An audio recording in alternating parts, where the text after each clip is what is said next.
This is Shiji Mohan, and today's topic is all about metaphysical poetry. Now, before we get into what metaphysical poetry is, have a look at the term metaphysic. It's a combination of two words, meta and physic. Meta means beyond or after, and physic means physical world or physical nature. So the literal translation of this term is beyond physical or beyond natural. So obviously it means spiritual or religious, or it focuses on the union of souls, or it deals with the questions that cannot be answered by science because it is beyond physical, beyond reality, or beyond the parameters of the earth. Now over to the best known metaphysical poets, and the first and foremost is John Donne. Then we have Andrew Marvell, Richard Crashaw, George Herbert, Henry Vaughan, Abraham Cowley, and so on. Now the pioneer of metaphysical poetry is John Donne, and the later poets were highly influenced by Donne's work, and gradually they made immense contribution to this genre of poetry.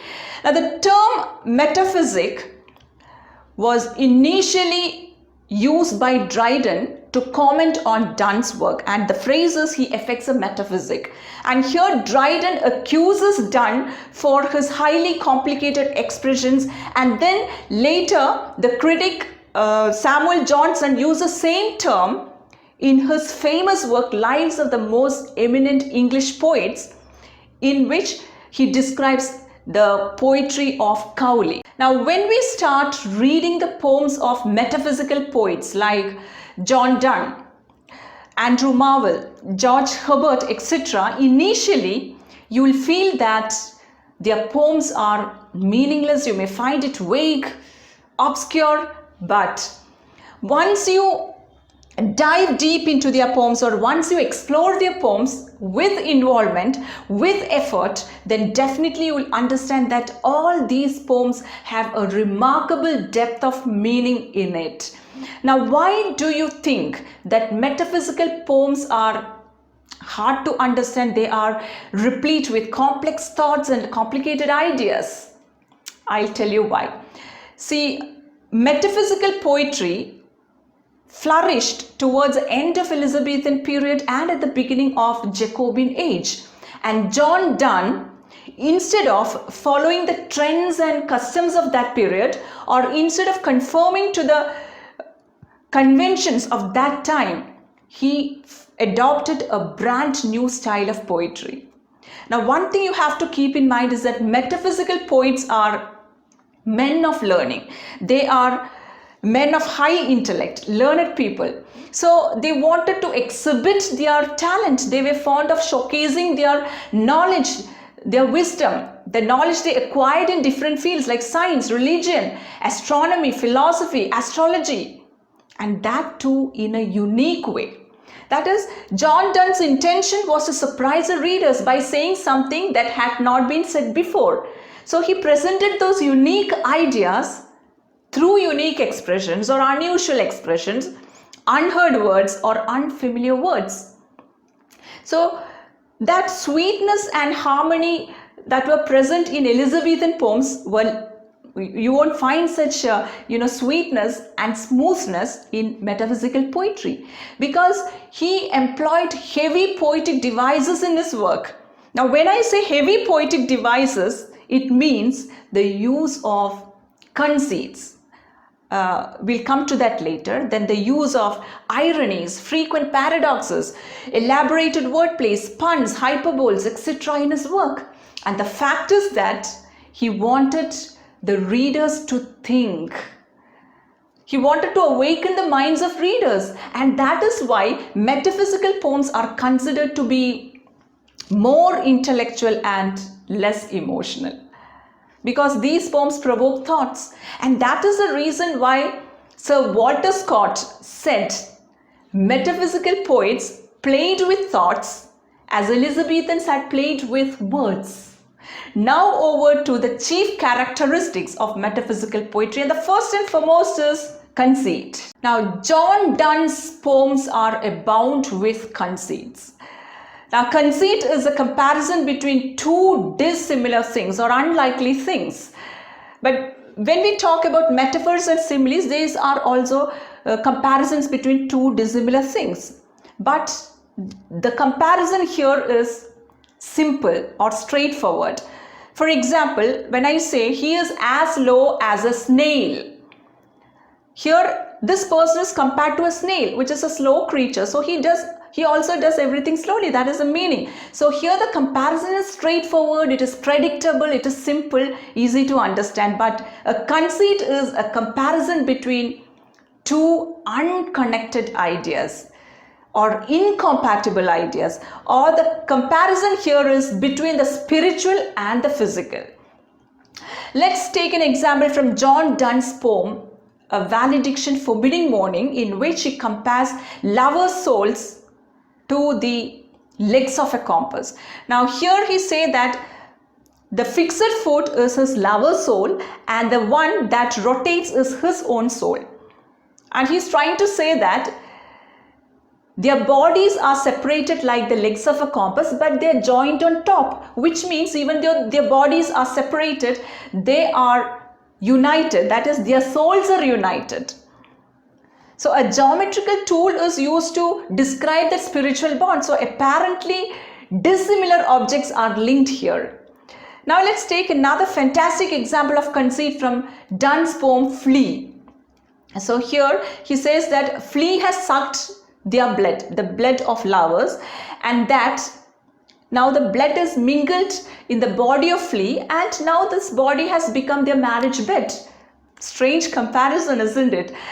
So entirely opposite objects are brought together or connected together, and John Donne is exceptionally good at making such comparisons in order to illustrate his point, and he skillfully makes these comparisons acceptable by the readers. That's it. And another characteristic of metaphysical poetry is unified sensibility. Unification of sensibility is something that cannot be seen in many poems. See, there are poems that appeal to our heart, and there are poems that insist us to think, isn't it? That is, there are poets that are intellectuals, but their poems lack emotions and feelings. There are poets who feel, but they do not think. But metaphysical poetry is a fusion of thoughts and emotions. And this union of thoughts and emotions, or emotions and intellect, can be called unified sensibility. And metaphysical poets strictly followed this union. And a good poetry is born out of that beautiful blending of ideas and emotions, or reason and feelings. So let me put it like this: metaphysical poets felt their thoughts. So these two elements are inseparably united or unified in their poems. Next characteristic of metaphysical poetry is abrupt opening. Most of the metaphysical poems open in an abrupt manner, and the poets deliberately use this technique in order to grab the attention of readers. See, here is a good example of that abrupt opening from John Donne's poem The Canonization, in which he opens like, "For God's sake, hold your tongue and let me love." And another one from The Sun Rising, the poem The Sun Rising, again from John Donne, in which he opens, "Busy old fool, unruly son."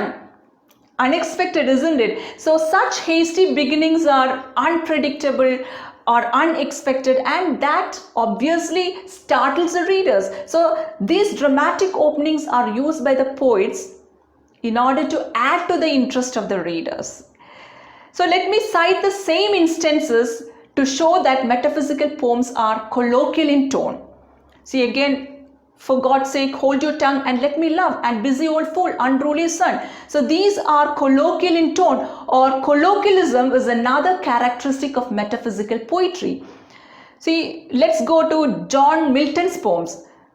The language is very, sublime and dignified and formal, whereas John Donne's language is informal. It's an everyday language, colloquial language, isn't it? So colloquialism is another characteristic of metaphysical poetry, and another one is Platonic love. See, when Elizabethan poems concentrated on courtly love or, physical love or romance, metaphysical poets talked about spiritual love. So Platonic love means spiritual love between the souls or union of souls, and it did not give importance to the physical desires or sexual desires. So Platonic love is also another characteristic of metaphysical poetry. Wit is another feature of metaphysical poetry, that is the ability to write something which are both clever and amusing. That is expression of thoughts or ideas using figures of speech such as to give pleasure and joy to the readers.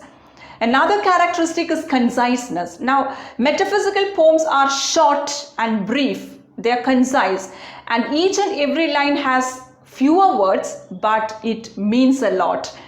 And the last characteristic that we are going to discuss today is unclarity. See, metaphysical poems are not intended to be read in a passive way, because we have discussed earlier that metaphysical poets are learned people. They are university graduates, isn't it? So it needs focus, or it demands concentration in order to grasp the meaning of the poem or to understand the subject matter. So it's quite challenging for the readers because of its unclarity.